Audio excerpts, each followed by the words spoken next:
Bible अध्ययन का 12वां दिन। उत्पत्ति ग्रंथ अध्याय 24। उस समय तक इब्राहिम बहुत बूढ़ा हो गया था और प्रभु ने उसे उसके सब कार्यों में आशीर्वाद दिया था।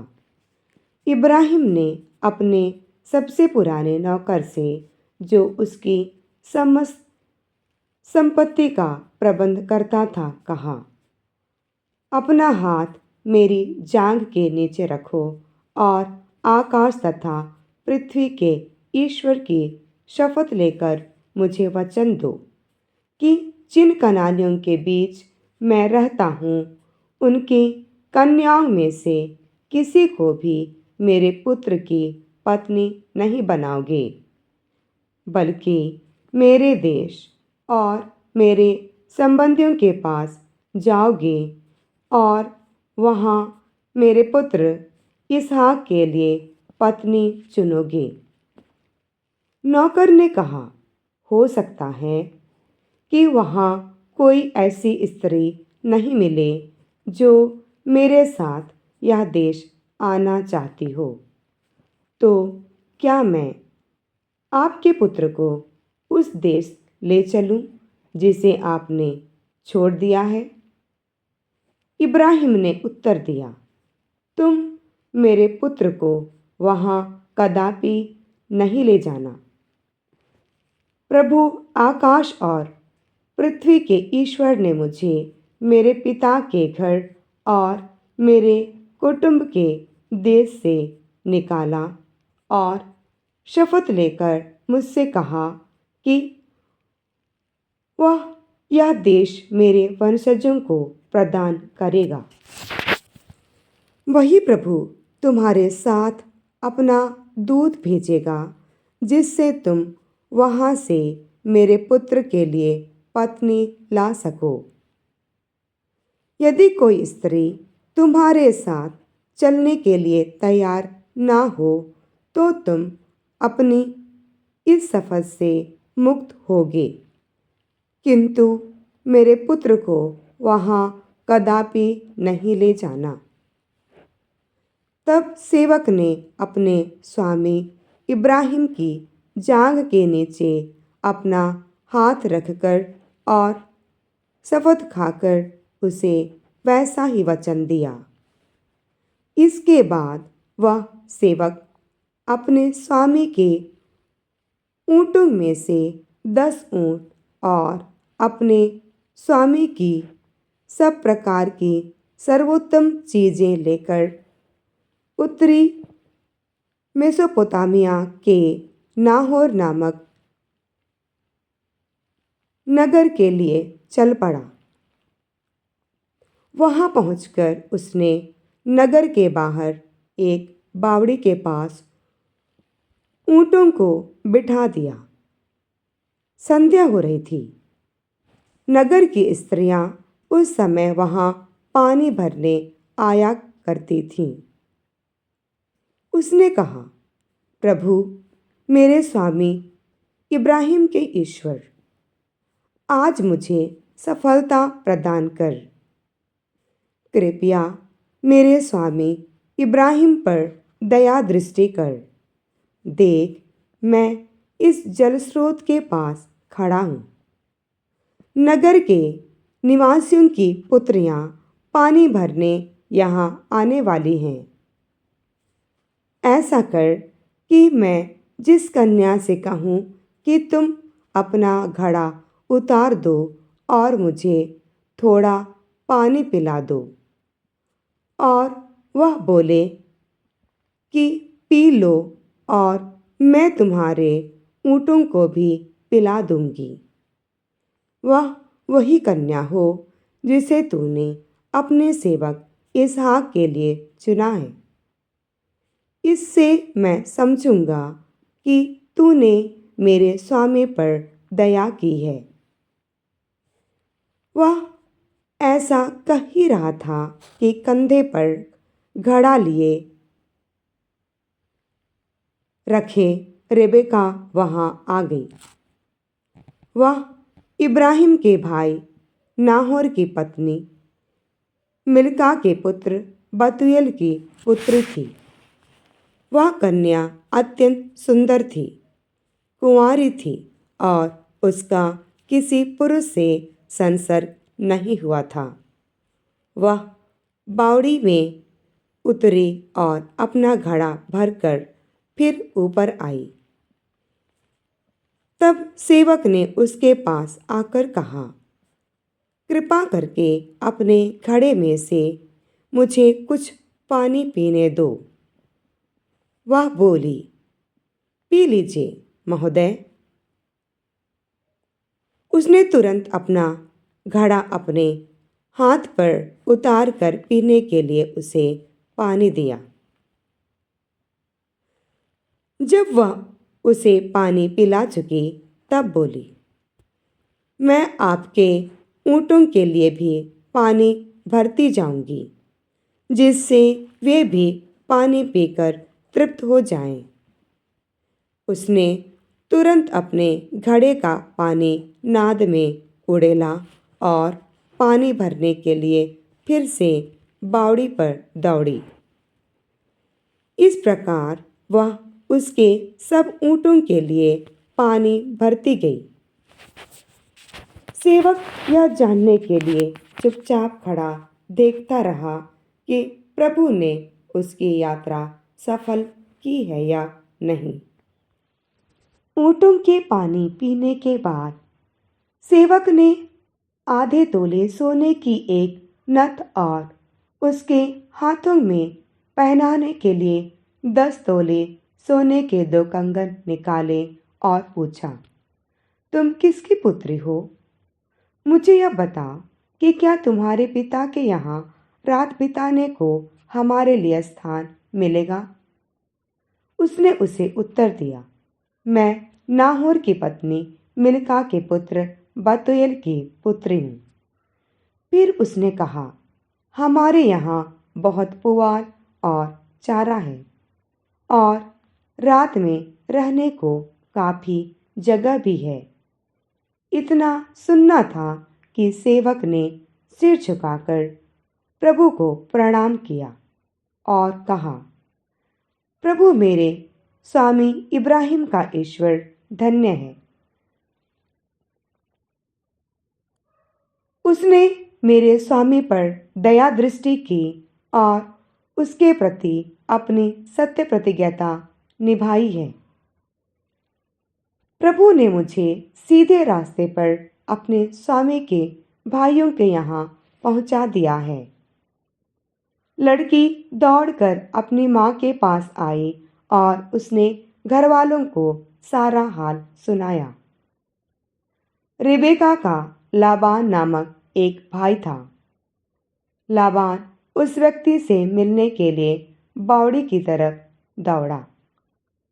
जो ही उसने नथ और अपनी बहन के हाथों में कंगन देखे और अपनी बहन रिबेका को यह बताते हुए सुना कि उस व्यक्ति ने उससे क्या कहा है, तो वह उस व्यक्ति के पास गया।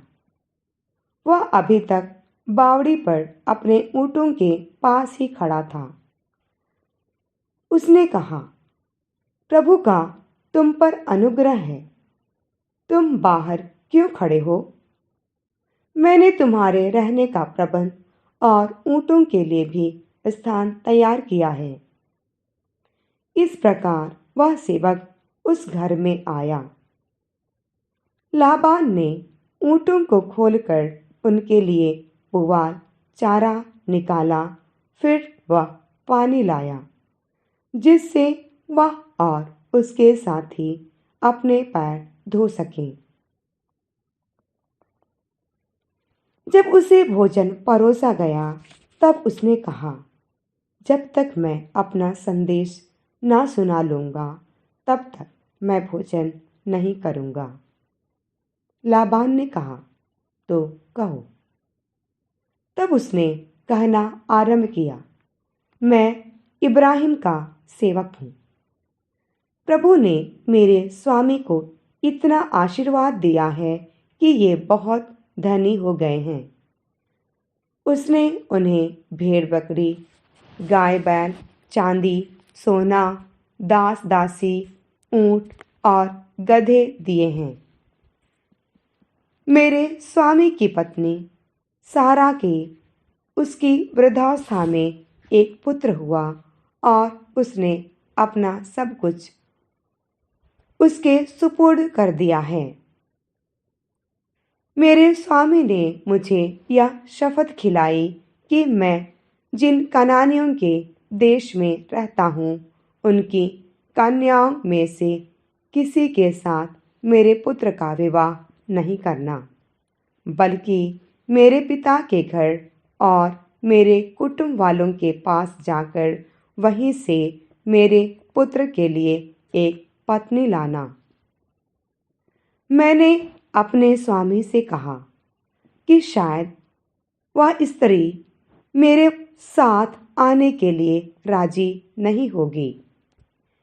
इस पर उन्होंने मुझसे कहा, प्रभु, जिसका मैं भक्त हूँ वही अपने दूत को तुम्हारे साथ भेजकर तुम्हारी यात्रा सफल करेगा। इसलिए तुम मेरे कुल और अपने पितृगृह में से मेरे पुत्र के लिए एक पत्नी ला सकोगे। परंतु जब तुम मेरे कुटुंब वालों के पास जाओगे और वे तुम्हें कोई कन्या नहीं देंगे, तो तुम अपनी सफर से मुक्त हो जाओगे। ऐसी बात होने पर ही तुम अपनी इस सफर से मुक्त होगे। इसीलिए मैं आज बावड़ी के पास आया और मैंने इस प्रकार प्रार्थना की, प्रभु, मेरे स्वामी इब्राहिम के ईश्वर, मेरी इस यात्रा को सफल कर। देख, मैं अब इस बावड़ी के पास खड़ा हूँ। अब यदि कोई कन्या पानी भरने यहाँ आए और मैं उससे कहूँ कि अपने घड़े में से मुझे कुछ पानी पिला दो, और वह मुझसे यह कहे कि पी लो, और मैं तुम्हारे ऊँटों के लिए भी पानी भरूंगी, तो वह वही कन्या होगी जिसे प्रभु ने मेरे स्वामी के पुत्र की पत्नी बनने के लिए चुना है। मेरे मन की यह प्रार्थना अभी पूरी भी नहीं हो पाई थी कि रेबेका अपने कंधे पर घड़ा रखे वहां आ गई। वह बावड़ी में उतरी और पानी भरने लगी। तब मैंने उससे कहा कि मुझे कुछ पानी पिला दो।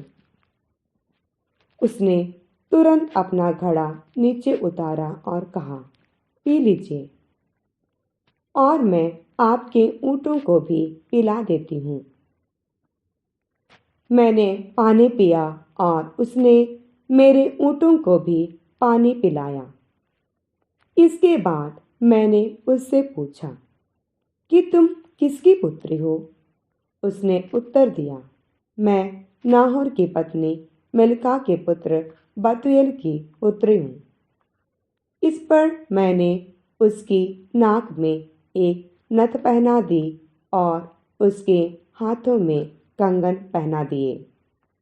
मैंने झुककर प्रभु को प्रणाम किया और प्रभु को अपने स्वामी इब्राहिम के ईश्वर को धन्यवाद दिया, क्योंकि उसने मुझे सही मार्ग से यहाँ पहुँचा दिया, जिससे मैं उसके कुटुंबी की पुत्री को अपने स्वामी के पुत्र की पत्नी के रूप में प्राप्त करूं। अब यदि आप मेरे स्वामी के प्रति प्रेम और ईमान रखना चाहें तो मुझे बताएं। यदि नहीं रखना चाहें तो मुझे बताएं और मैं अन्यत्र पता लगाऊंगा। लाबान और बतूएल ने उत्तर दिया, इसमें प्रभु का हाथ है, हम इसमें हस्तक्षेप नहीं कर सकते। रेबेका यहाँ आपके सामने है। इसे अपने साथ ले जाइए, जिससे यह आपके स्वामी के पुत्र की पत्नी बन जाए, जैसा कि प्रभु ने कहा है। जब इब्राहिम के सेवक ने उनके ये शब्द सुने, तो उसने पृथ्वी पर सिर नमाकर प्रभु को दंडवत किया। इसके बाद उस सेवक ने चांदी, सोने के आभूषण और वस्त्र निकाले और उन्हें रेबेका को भेंट में दिया। उसने उसके भाई और माँ को भी बहुमूल्य भेंट दी। उसने और उसके साथियों ने भोजन किया और वही रात बिताई। दूसरे दिन सुबह उठकर उसने कहा, अब मुझे अपने स्वामी के यहाँ जाने की अनुमति दीजिए। इस पर रेबेका के भाई और उसकी माँ ने कहा, लड़की कुछ दिन तक, 10 दिन तक हमारे साथ रह जाए, इसके बाद वह चली जाएगी। परंतु उसने यह उत्तर दिया, जब प्रभु ने मेरी यात्रा सफल कर दी है, तो मुझे मत रोकिए। मुझे विदा कीजिए, जिससे मैं अपने स्वामी के पास लौट जाऊं। उन्होंने कहा, हम लड़की को बुलाकर उसी से पूछ लें। उन्होंने रेबेका को बुलाकर उससे कहा, क्या तुम इस मनुष्य के साथ जाने को तैयार हो? वह बोली, जी हाँ, जाऊंगी। इस पर उन्होंने उसकी धाय के साथ अपनी बहन रिबेका को इब्राहिम के सेवक और उसके परिजनों के साथ जाने दिया। उन्होंने यह कहते हुए रिबेका को आशीर्वाद दिया, हमारी बहन, तुम हजारों क्या लाखों की माता बन जाओ। तुम्हारा वंश अपने शत्रुओं के नगरों पर अधिकार करे। रिबेका और उसकी दासियां ऊँटों पर चढ़कर उस मनुष्य के साथ चली गईं। इस प्रकार इब्राहिम का सेवक रिबेका को साथ लेकर चला गया। इसहाक लहाय-रोई नामक कुएं से लौटा था, क्योंकि उस समय वह नेगेव देश में रहता था। इसहाक संध्या समय खेत में टहलने गया और उसने आंखें उठाकर ऊँटों को आते देखा। रिबेका ने भी आंखें उठाकर इसहाक को देखा। उसने ऊँट से उतरकर सेवक से कहा, जो मनुष्य खेत में हमारी ओर आ रहा है, वह कौन है? सेवक ने उत्तर दिया, यह मेरे स्वामी है। इस पर उसने पल्ले से अपना सिर ढक लिया। सेवक ने इसहाक को बताया कि उसने क्या क्या किया है। इसहाक रिबेका को अपनी माता सारा के तंबू ले आया। उसने उसके साथ विवाह किया और वह उसकी पत्नी बन गई। इसहाक रिबेका को प्यार करता था और उसे अपनी माता सारा के देहांत के बाद सांत्वना मिली। अय्यूब का ग्रंथ अध्याय 13। मैंने अपनी आँखों से यह सब देखा है, कानों से सुना और समझा है। तुम जो जानते हो वह मैं भी जानता हूँ। मैं तुम लोगों से कम नहीं। मैं सर्वशक्तिमान से बोलना और उसके सामने अपना पक्ष प्रस्तुत करना चाहता हूँ। तुम तो झूठ का जाल बुनते हो। तुम सभी निकम्मे वैद्य हो। कितना अच्छा होता कि तुम चुप रहते। तुम्हारे लिए यही बुद्धिमानी होती। अब मेरा पक्ष सुनो, मेरे तर्कों पर कान दो। क्या तुम ईश्वर के नाम पर झूठ बोलते और कपटपूर्ण बातें करते हो? क्या तुम उसकी ओर से बोलते ईश्वर का पक्ष प्रस्तुत करते हो? यदि वह तुम्हारी परीक्षा ले तो क्या तुम खरे उतरोगे? क्या तुम उसे मनुष्य की तरह धोखा दे पाओगे? यदि तुम पक्षपात करोगे तो वह निश्चय ही तुमको डांटेगा। क्या उसका प्रताप तुमको भयभीत नहीं करता? क्या वह तुमको आतंकित नहीं करता? तुम्हारी सुक्तियाँ राख जैसी हैं, तुम्हारे तर्क भुरभुरी मिट्टी जैसे हैं।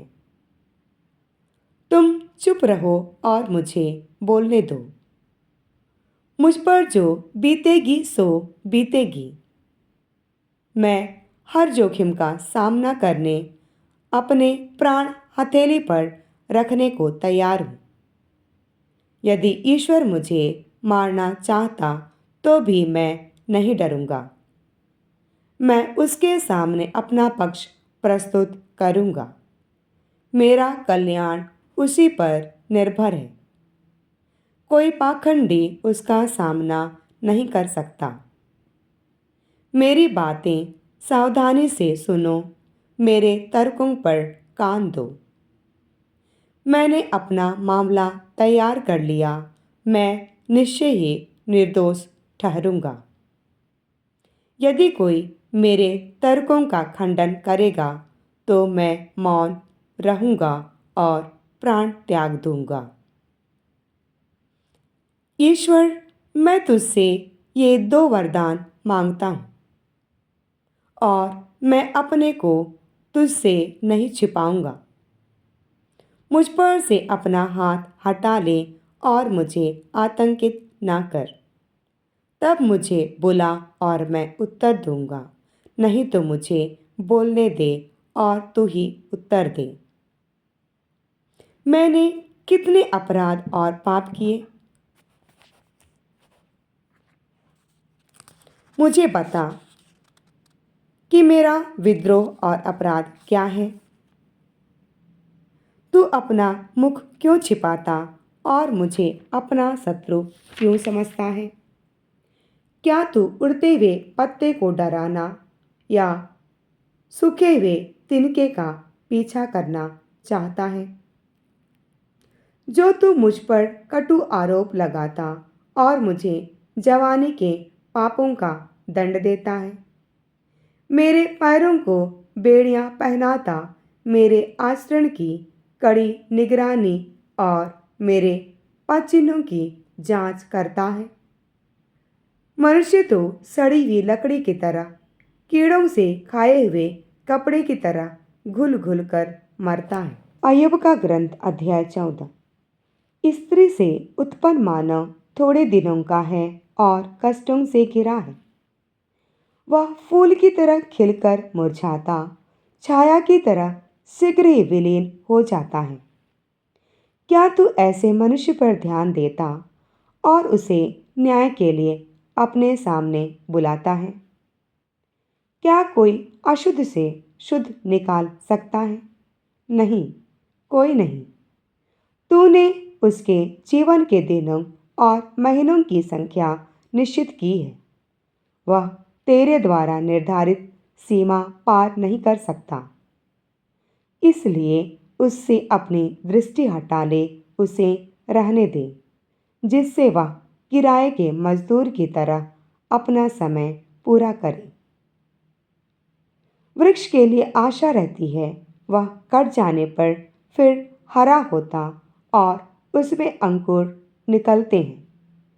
उसकी जड़ें भले ही जीर्ण हो गई हों, उसका ठूंठ मिट्टी में सूख गया हो, फिर भी वह पानी का गंध मिलते ही पनप उठेगा और उसमें नए पौधे की तरह अंकुर फूटेंगे। किंतु मनुष्य मरकर पड़ा रहता है, वह प्राण निकलते ही समाप्त हो जाता है।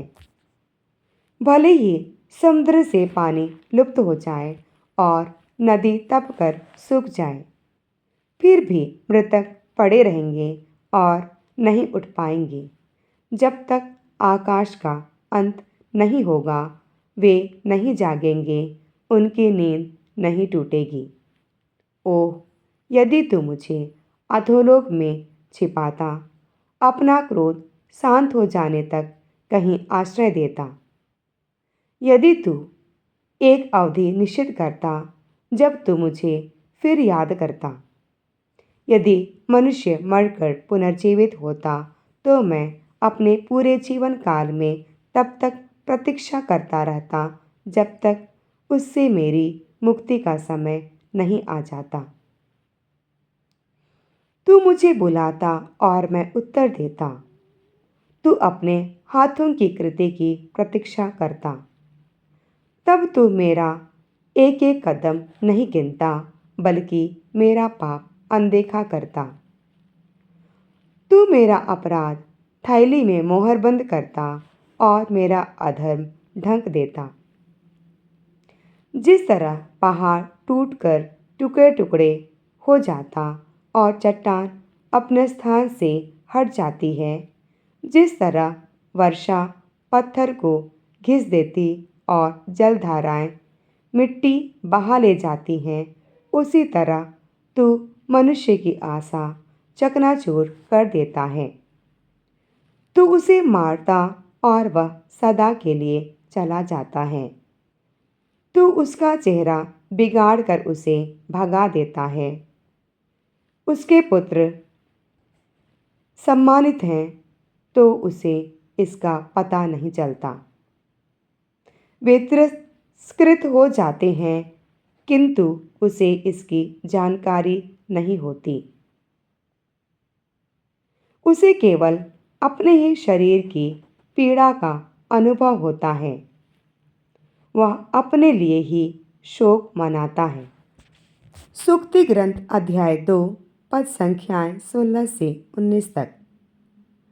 प्रज्ञा तुमको परस्त्री के जाल से बचाएगी, उस व्यभिचारिणी के सम्मोहक वचनों से, जिसने अपनी अवस्था के साथी का परित्याग किया और अपने ईश्वर का विधान भुला दिया। उसका घर मृत्यु की ओर, उसका पथ अधोलोक की ओर ले जाता है। जो उसके यहाँ अंदर जाता है वह लौटकर जीवन के मार्ग पर फिर पैर नहीं रखता। दिन 12। इसहाक और रबेका। प्रियजनों, मैं ईश्वर को धन्यवाद देती हूँ कि आप इस यात्रा का हिस्सा बने रहे और प्रार्थना करती हूँ कि ईश्वर आपके समर्पण को आशीर्वाद दे। आज हम इसहाक के लिए है।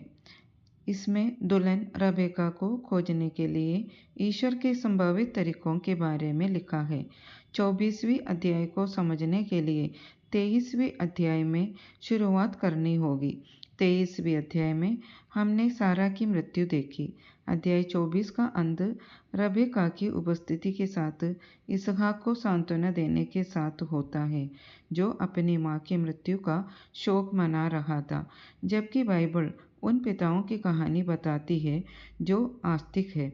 ये एक पवित्र ग्रंथ है जो उन माताओं की कहानी बताती है जो आस्तिक है। हमारा कालखंड पितरों का कालखंड है। वचन का कैमरा इब्राहिम के जीवन में यात्रा कर रहा है, लेकिन ये कोई पितृसत्तात्मक किताब नहीं है। बाइबल उन माताओं की भी कहानी है जो विश्वास की मशाल के साथ छाया की तरह पिता पर विश्वास करने के मार्ग पर चली। इसलिए बाइबल रबेका नाम की एक माँ को विश्वास की छड़ी सौंपने के लिए प्रस्तुत करती है।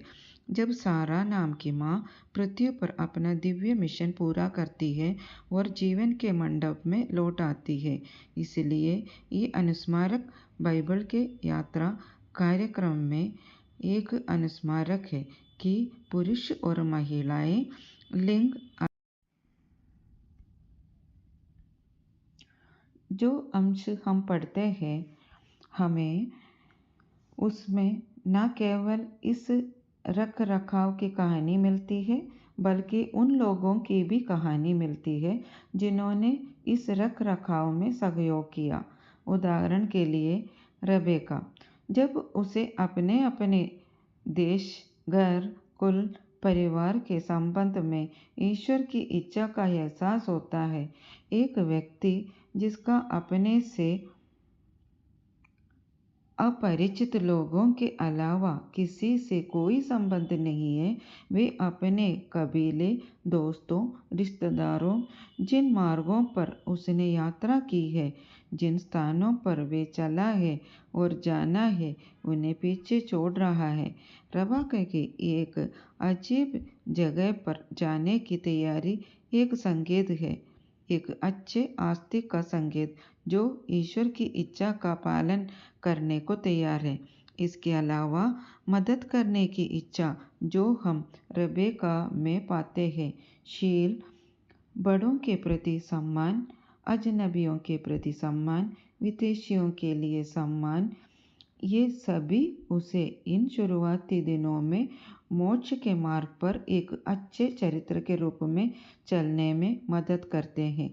रेबेका ने निश्चित रूप से रास्ते में गलतियों की है, परंतु जब वे जानता है कि परमेश्वर का निर्णय उस पर है, तो वे बड़े प्रेम और नम्रता से उसका पालन करता है। एक लड़की निश्चित रूप से हमारे लिए आदर्श हो सकती है। दूसरा, आयुब की पुस्तक में आयुब के विलाप की निरंतरता है। आयुब अब भी कह रहा है कि मुझे दिखाओ कि मेरा अपराध क्या है। मैं सर्वशक्तिमान के साथ तर्क करने के लिए तैयार हूँ। निसंदेह आयुब अच्छा था, लेकिन एक सच्चाई यह भी है कि आयुब चूक गया। यहाँ तक कि सबसे अच्छा आदमी भी पवित्र ईश्वर के सामने दोषी है। हमने इब्राहिम की कहानी के संबंध में नीति वचन पढ़ा, जिसे अपने नौकरों में से अपने बेटे के लिए एक पत्नी खोजने के लिए मजबूर होना पड़ा। अच्छे संपर्क, अच्छे रिश्ते, अच्छी संगति से कोई कैसे विकसित हो सकता है। कहावतें हमें याद दिलाती है कि बुरे रिश्ते किसी को कैसे भटका सकता है, चाहे बात अपने दोस्तों को चुनने की हो या फिर अपने जीवन साथी को चुनने की। उपदेश हमें ये याद दिलाते हुए समाप्त हुआ कि शैतानी संपर्कों की सकारात्मक भविष्य प्रमाण और महत्वपूर्ण भूमिका होती है। मैं एक बार फिर ईश्वर को धन्यवाद देती हूँ कि आप बिना किसी रुकावट के इस पाठ में भाग लेने के इच्छुक हैं। आप जिस भी प्लेटफॉर्म पर सुन रहे हो उसे सब्सक्राइब करें। आप बिना देर किए इस पाठन में भाग ले सकते हैं। प्रार्थना करते रहिए। तब तक प्यार करें, आपस में प्रार्थना करें और अपने प्रभु को कम से कम एक व्यक्ति को साथ साथ साझा करें। आपको अच्छे दिन की शुभकामनाएं। आमीन।